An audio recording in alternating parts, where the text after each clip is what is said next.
दोस्तों, इस साल इसरो पहली बार एस्ट्रोनॉट्स को स्पेस में भेजने की कोशिश करने वाले हैं और स्पेस एक्स और नासा ने भी दोबारा से चांद और फिर मंगल पर लोगों को भेजने की तैयारी शुरू कर दी है।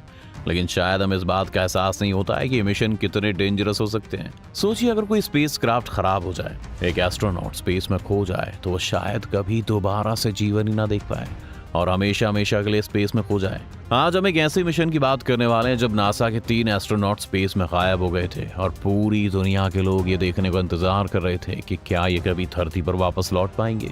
क्या थी ये कहानी और क्या ये लोग वापस धरती पर आ पाए? आइए जानते हैं इस वीडियो में, तो बस बने रहिएगा अंत तक हमारे साथ। लेकिन वीडियो शुरू होने से पहले अगर आप इस चैनल पर नए हैं या आपने अभी तक इस चैनल को सब्सक्राइब नहीं किया है तो चैनल को सब्सक्राइब करना, बेल आइकन दबाना ना भूलें। तो ये कहानी अपोलो 13 मिशन से जुड़ी हुई है, जिसे बाद में अपोलो 13 डिजास्टर भी कहा जाने लगा। जैसा कि आप जानते ही होंगे कि अपोलो 11 वो मिशन था जिसमें पहली बार नील आर्मस्ट्रॉन्ग और बज एल्ड्रिन को चांद पर भेजा गया था। इसके बाद अपोलो 12 मिशन भेजा गया, ये भी सक्सेसफुल रहा और अब अप्रैल 1970 में अपोलो 13 की बारी थी। इस मिशन में 3 लोग थे, mission commander James Lovell, command module pilot John Swigert और lunar module pilot Fred Haise. इस मिशन में जिस क्राफ्ट में वो जा रहे थे उसके 3 हिस्से थे। पहला हिस्सा था कमांड मॉड्यूल, जिसमें बैठकर वो धरती से निकले थे। कमांड मॉड्यूल के साथ ही लूनर मॉड्यूल था, जिसमें बैठकर इनमें से 2 लोगों को चांद की सरफेस पर उतरना था। और आखिर में था सर्विस मॉड्यूल। सर्विस मॉड्यूल में ही मेन इंजन और ऑक्सीजन टैंक्स थे। प्लान ये था कि लूनर मॉड्यूल में बैठकर 2 पायलट्स चांद की सरफेस पर उतरेंगे और इस बीच में सर्विस मॉड्यूल जो है वो चांद को ऑर्बिट करता रहेगा, ताकि वापस लौटते वक्त लूनर मॉड्यूल इन दोनों लोगों को वापस सर्विस मॉड्यूल तक पहुंचा सके और ये लोग सेफली वापस धरती की तरफ आ सकें। लेकिन ये प्लान कभी सक्सेसफुल नहीं हो सका। धरती से चांद के सफर पर निकलने के 55 घंटे और 46 मिनट बाद अचानक से एक ऐसी घटना हुई जिसने इन 3 लोगों की जिंदगी बदल दी। सर्विस मॉड्यूल में जो ऑक्सीजन टैंक रखा हुआ था उसमें से कुछ क्रैक्ड वायर्स थी।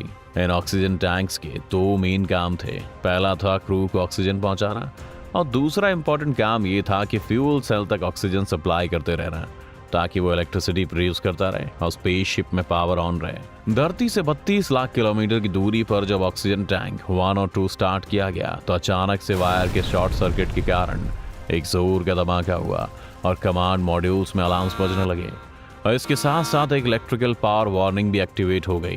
क्रू ने तुरंत ही इस प्रॉब्लम को मिशन कंट्रोल को रिपोर्ट किया और यहाँ धरती पर मिशन कंट्रोल के लोगों को समझ नहीं आया कि आखिर यहाँ पर हुआ क्या। लेकिन उन्हें दिखाई दे रहा था कि 3 में से 2 फ्यूल सेल्स डैमेज हो चुके हैं और एक ऑक्सीजन टैंक पूरी तरह से खाली है और दूसरे में भी लीकेज आ गई है। जेम्स ने भी मॉड्यूल की खिड़की के बाहर देखा और उन्हें ऑक्सीजन लीक होते हुए दिखाई दी और क्रू को समझ आ गया कि वो बहुत बड़े खतरे में है। लेकिन फिर भी उन्होंने पैनिक नहीं किया और वो सॉल्यूशंस ढूंढने लगे। इस वक्त वो इलेक्ट्रिसिटी, लाइट और पानी के बिना स्पेस में थे और उन्हें बचाने वाला कोई नहीं था। क्रू ने कैलकुलेट किया कि उनकी ट्रैजेक्टरी बिगड़ गई है और अगर इसी तरह वो चलते रहे तो वो चांद को ऑर्बिट तो कर पाएंगे, लेकिन जब धरती की तरफ लौटेंगे तो वो वापस एटमॉस्फेयर में एंटर नहीं कर पाएंगे। सर्विस मॉड्यूल तो पूरी तरह बर्बाद हो चुका था, इसलिए उसके इंजन किसी काम के नहीं थे। इस एक्सप्लोजन के 1 घंटे और 29 मिनट बाद मॉनिटरिंग स्टेशन ने क्रू को कमांड मॉड्यूल छोड़कर लूनर मॉड्यूल में जाने को कहा, जिसमें एक अलग ऑक्सीजन और पावर सप्लाई थी। लेकिन ये मॉड्यूल सिर्फ 2 लोगों के लिए बना था और साथ ही इसमें सप्लाईज की भी कमी थी, क्योंकि इसका काम तो सिर्फ चांद पर उतरने का था। पावर को बचाने के लिए उन्होंने लूनर मॉड्यूल की पावर को ऑफ कर दिया और अचानक से अंदर ठंड बढ़ने लगी। लेकिन उन्हें ठंड झेलनी थी, क्योंकि उन्हें पावर तब के लिए बचा कर रखनी थी जब वो लूनर मॉड्यूल के इंजन को स्टार्ट करके अपनी ट्रैजेक्टरी को सही करते। मिशन कंट्रोल को पता था कि इस लूनर मॉड्यूल में ये लोग सिर्फ 2 दिन तक ही जिंदा रह सकते हैं, इसीलिए उन्हें कोई ऐसा प्लान बनाना था जिससे लोग 2 दिन खत्म होने से पहले धरती पर लौट सकें। मिशन कंट्रोल ने उन्हें स्पेसिफिक इंस्ट्रक्शंस भी दिए कि उन्हें किस किस वक्त इंजन को ऑन करना है और कितनी पावर यूज करनी है, ताकि चांद की ग्रेविटी और इंजन की पावर की मदद से उनकी ट्रैजेक्टरी सही हो जाए और वो तेजी से धरती की तरफ लौट सकें।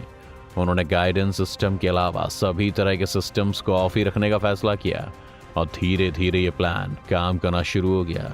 वो लोग अब धरती की तरफ आ रहे थे, लेकिन अभी भी उन्हें इसमें 2 से 3 दिन का वक्त लगने वाला था। पानी बचाने के लिए उन्होंने अपना वाटर इनटेक 80% तक कम कर दिया और साथ ही इस पूरे वक्त के दौरान वो यूरेन को स्पेस में इंजेक्ट नहीं कर सकते थे, क्योंकि इससे लूनर मॉड्यूल की ट्रैजेक्टरी फिर से बिगड़ सकती थी। तीनों क्रू मेंबर्स जहां एक तरफ डिहाइड्रेट होते जा रहे थे, वहीं साथ ही उन्हें ठंड से भी जूझना पड़ रहा था। इसी बीच फ्रेड को ब्लैडर में इन्फेक्शन हो गया और फिर बुखार आने लगा। बाकी दो क्रू मेंबर्स फ्रेड की बॉडी से लिपट गए ताकि उसे गर्माहट दे सकें। यहाँ धरती पर पूरी दुनिया वेट कर रही थी कि आगे क्या होगा। अब प्रॉब्लम ये थी कि ये तीनों लोग सांस लेते हुए जो कार्बन डाइऑक्साइड एक्सेल कर रहे थे, उसे फिल्टर्स करने वाले फिल्टर्स भी कम पड़ गए थे, जिस वजह से इन लोगों को दोबारा एक बार लूनर मॉड्यूल छोड़कर कमांड मॉड्यूल में जाना पड़ा ताकि वहां से एक्स्ट्रा फिल्टर्स ले आए। लेकिन जब वो ये फिल्टर्स लूनर मॉड्यूल तक लेकर आए तो पता चला कि कमांड मॉड्यूल वाले फिल्टर्स स्क्वायर शेप थे और लूनर मॉड्यूल के फिल्टर्स सर्कुलर थे, इसलिए वो फिट नहीं हो रहे थे। इसके बाद मिशन कंट्रोल ने धरती से ही कुछ कैलकुलेशंस करके उन फिल्टर्स को लूनर मॉड्यूल के हिसाब से एडजस्ट करने का रास्ता बताया। जब यह काम भी बन गया तब उनके सामने एक दूसरी प्रॉब्लम खड़ी हुई। ये लोग धरती के पास तो पहुंच गए थे, लेकिन अब उन्हें एटमॉस्फेयर में एंटर करना था। इसमें समस्या ये थी कि उन्हें 5 डिग्री से 7.5 डिग्री के एंगल के बीच में एंटर करना था। अगर वो 7.5 डिग्री से ज़्यादा के एंगल पर एंटर करने की कोशिश करते तो वो एटमॉस्फेयर में एंटर करने के बजाय उसे छूकर वापस स्पेस में चले जाते, और अगर वो 5 डिग्री से कम के एंगल पर एंटर करते तो हीट के कारण पूरा क्राफ्ट ही जलकर खाक हो जाता। इसके बाद उन्हें दोबारा से कमांड मॉड्यूल में भी जाना था, जहां पर लूनर मॉड्यूल के मुकाबले ज्यादा ठंड थी। 2 पायलट्स ने मिलकर सबसे पहले तो लूनर मॉड्यूल के इंजन को स्टार्ट किया और सही एंगल पर एडजस्ट किया। इसके बाद वो तीनों कमांड मॉड्यूल तक पहुंचे और अब उन्होंने सर्विस मॉड्यूल को इस पूरे क्राफ्ट से अलग कर दिया। जब सर्विस मॉड्यूल अलग हो गया तब उन्हें पहली बार दिखा कि ब्लास्ट ने उसकी क्या हालत कर दी है। लेकिन अब उनके मन में ये डाउट भी था कि कहीं इस ब्लास्ट से कमांड मॉड्यूल की हीट शील्ड डैमेज ना हो गई हो। अगर ऐसा होता तो एटमॉस्फेयर में एंटर करते ही कमांड मॉड्यूल में आग लग जाती। इसके बाद हिम्मत दिखाते हुए कमांड मॉड्यूल को एटमॉस्फेयर में एंटर करवाने में कामयाब रहे, लेकिन फिर एक कम्युनिकेशन ब्लैकआउट हो गया और मिशन कंट्रोल से उनका संपर्क टूट गया, जिसकी उम्मीद थी। लेकिन ये सिर्फ अगले 3 मिनट तक ही होना चाहिए था। लेकिन जब 3 मिनट के बाद भी कनेक्शन स्टैब्लिश नहीं हुआ तो लोग टेंशन में आ गए। फिर अचानक से उन्हें क्रू मेंबर्स की आवाज़ सुनाई दी, जिससे पता चला कि उन्होंने पैराशूट्स के साथ कमांड मॉड्यूल से छलांग लगा दिए और वो सेफली धरती पर लौट चुके हैं। 17 अप्रैल को स्पेस में 142 घंटे और 54 मिनट बिताने के बाद इन तीनों लोगों ने न सिर्फ मौत को बीट किया था, बल्कि ऐसा पहली बार हुआ था कि कोई क्रू स्पेस में गुम होकर सक्सेसफुली जिंदा वापस लौटा हो। इसके बाद बाकी 2 लोगों को तो कभी वापस स्पेस में जाने का मौका नहीं मिला, लेकिन मिशन कमांडर जेम्स लॉवेल अगले अपोलो मिशन के क्रू में भी गए थे, जिसने उन्हें दुनिया का अकेला ऐसा इंसान बना दिया जो 2 बार चांद तक का सफर करके आया था। यही स्पेस में जाने का रिस्क है, लेकिन यही स्पेस में जाने का रोमांच भी है। आप एक ऐसी जगह जा रहे हैं जहां पहले कोई नहीं गया। आप वो एक्सपीरियंस करने वाले हैं जो पहले किसी ने एक्सपीरियंस नहीं किया, और आपके एक्सपीरियंस का सिर्फ आपको या फिर आपकी ऑर्गेनाइजेशन को ही नहीं, बल्कि पूरी दुनिया को बेनिफिट होता है, जो उससे सीखकर स्पेस ट्रैवल के और नज़दीक पहुंचती है।